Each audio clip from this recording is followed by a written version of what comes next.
This is a big fat American. I've done a lot of Japanese jeans on my channel, but it's time to do some US jeans, and I went big with this one. About 9 months ago, I bought these unbelievably cheap and unbelievably thick and unbelievably American jeans from Brave Star Selvage. It's a mythical bulletproof jean that have been fading actually pretty nicely in the 100-ish wears I've had. I don't keep a diary or anything of how often I wear them, but fades pretty well. American Selvage, let's do it. Actually, before I go on, I should make it clear that while a lot of Brave Star's jeans are made with American denim from White Oak in Northern Carolina, for this jean, they had to get the denim from Japan because it's so ludicrously thick. However, everything else about these jeans that I'm about to talk about is American, which might sound like a bit of a cop-out, but every other aspect of production takes place in downtown Los Angeles. Like the fabric is cut and sewn there, the buttons are from Kentucky, the leather is from Texas.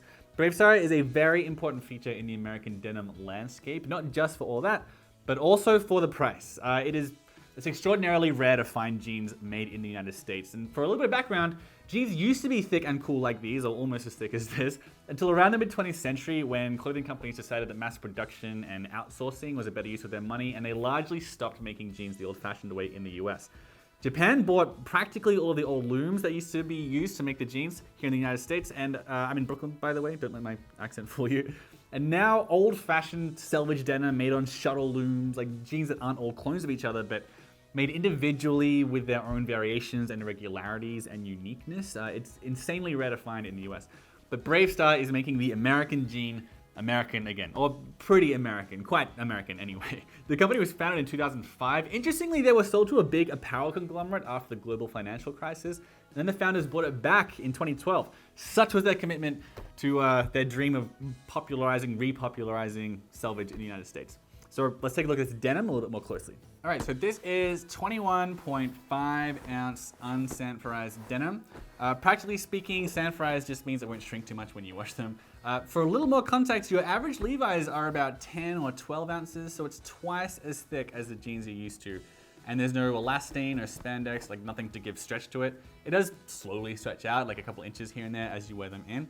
But it's not gonna stretch like sweatpants like the Shin Secret denim from Oni that I've also reviewed. This particular pair of jeans is darker than some of Brave Star's other offerings, and it's made with a left-hand twill and saturated rope-dyed indigo yarn. But unlike a lot of Japanese denim, this isn't very rough and slutty. So for many people, when they think of thick selvage, they think of really irregular denim covered in knots and bumps and the endearing faults that people like in expensive denim stuff that's really prominent in brands like Pure Blue Japan. Brave Star is a lot more uniform in appearance. It's relatively smooth and almost reminiscent of like Ironheart denim. It's simple fabric, so some people find the jeans uninteresting as a result. Others find it refreshing when they just want thick, tough denim that will fade well, without emphasizing like distracting slub and nap and knots, which can sometimes be reminiscent of pilling on low-quality cotton. For the uninitiated, it can anyway.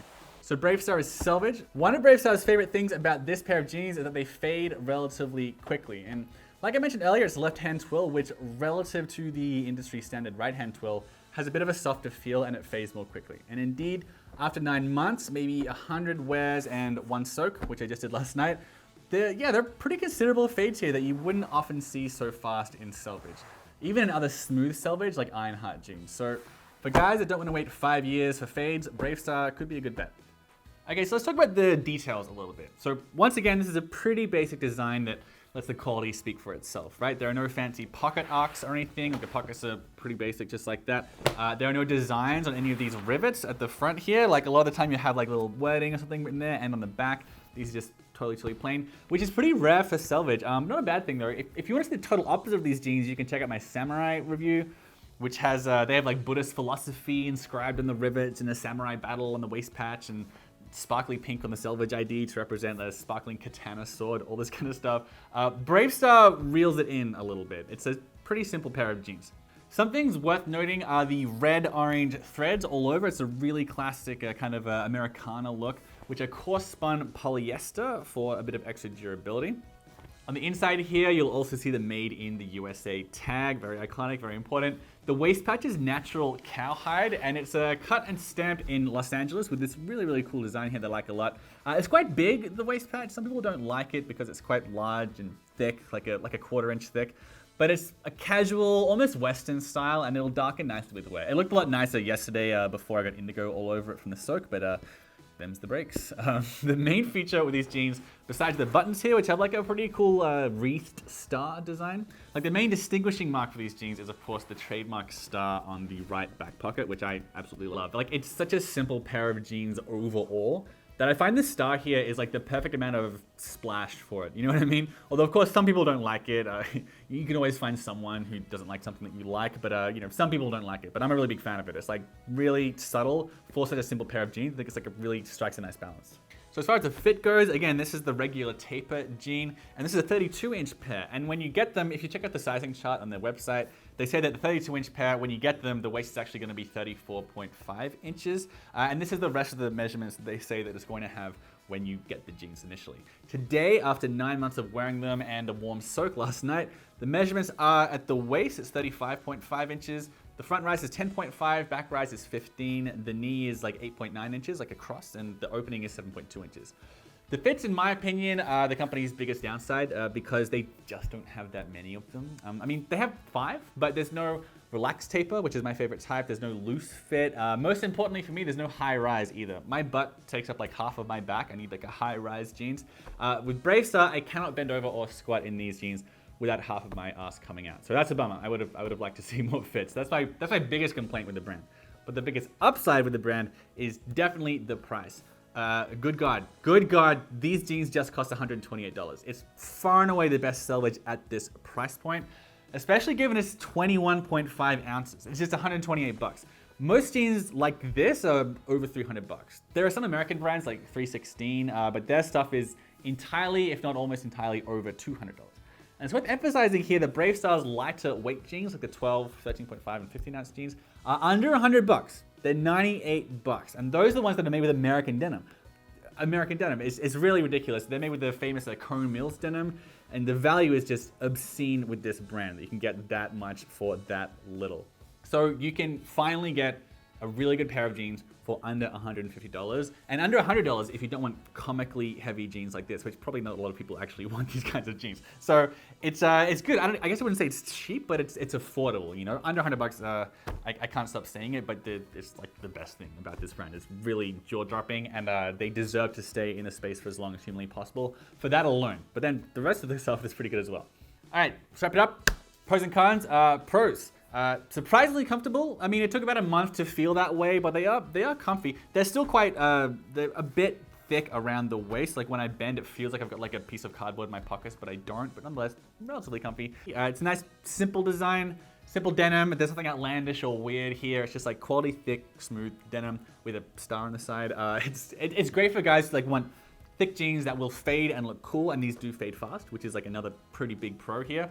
But they're not all slubby and super irregular, neppy, and weird, which a lot of guys don't necessarily want from their jeans. Some guys do. I love it myself. But this is like it's a sensible jean that's still going to look really cool as it gets older. Like in that regard, it's a little bit like a good budget alternative to Ironheart, for example, which is like, you know, very, very famous, but like also very smooth and not all neppy and that kind of stuff. The big pros are that it's an American company and it's made in the US. And the value, like all these things kind of like tie together, like all these things together make you realize how astonishing the company is. I just said all that stuff about the value, but good golly, that's very cheap. And also, you know, your money is staying in the US, or more of your money is staying in the US than if you were to buy Japanese jeans, which most guys who are interested in Selvage denim have to kind of resort to, along with their prices. Potential downsides with these jeans, obviously it's super stupid thick, so it's really hard to get on and button up at first. It's like softened up a bit now, but it's kind of like trying to wear a tent, you know? This is less about Bravestar and more about like something you should know if you want 21 plus ounce jeans, you know? Like a good tip I found actually is to use a screwdriver or something to widen up the buttonholes a bit, because it's hard to get the buttons through them at first. But now I can do it like on my own, it's fine. Another potential con, Bravestar's big thing is that they're made in America, and a lot of their denim is, like much of their denim is made from scratch in the United States, but not this 21.5 ounce stuff. This is Japanese. If that bugs you, you can just get a cheaper one that's also made in America. And also, like beggars can't be choosers, right? In the world of American denim, just be happy that it's put together in California and owned by Americans. You know, that's already a lot for someone who like wants to buy American and also like Selvage jeans. This is Japanese, but they had to go to Japan because this denim is so unusual. The company used to offer repairs, now they don't. That bothers some people. Not everyone likes the star on the side. I think it's great. I think it's cool and subtle. You might not, you know, whatever. Some people think the fades look like mall brand fades. I heard someone say that. I think they're fine, but the smoothness of the denim makes for a little bit less character. You know what I mean? But that's like the necessary flip side of everything I was saying before. For some people that matters a lot, especially guys who are into the slubby Japanese jeans, blah, blah, blah. I've said that a lot. On a similar note, the lack of cool designs on the rivets or the pockets or anything, that's a draw for some people with these sorts of jeans. Others, they want, you know, less character, like less weirdness, want to be like kind of classic. So there's classic jeans. That's like what I'm trying to say here. The main downside though, in my opinion, with this brand is they don't have a very wide variety of fits. I wear almost exclusively high-rise, relaxed, tapered jeans just because I have like kind of like a weird body type, and they don't have that. All right, those are my thoughts on Bravestar Selvage, a tremendously important company in the world of denim, and especially in the world of American denim, even if this particular denim isn't American, but you get what I mean, right? It's made in Los Angeles, everyone really loves that. Really, really thick, the thickest jeans I've owned ever, maybe the thickest I'll ever own, the most American jeans I've owned, yeah. The value is just really astronomical. For all the things I've complained about, given this price point, it's definitely a must buy. Like just, they're really, really great. And they also got jackets and stuff as well if you want to check that out. That's it. That's the whole video. Thank you for watching. Subscribe if you want. I got other denim reviews and boot stuff and heritage fashion things all coming up on the channel.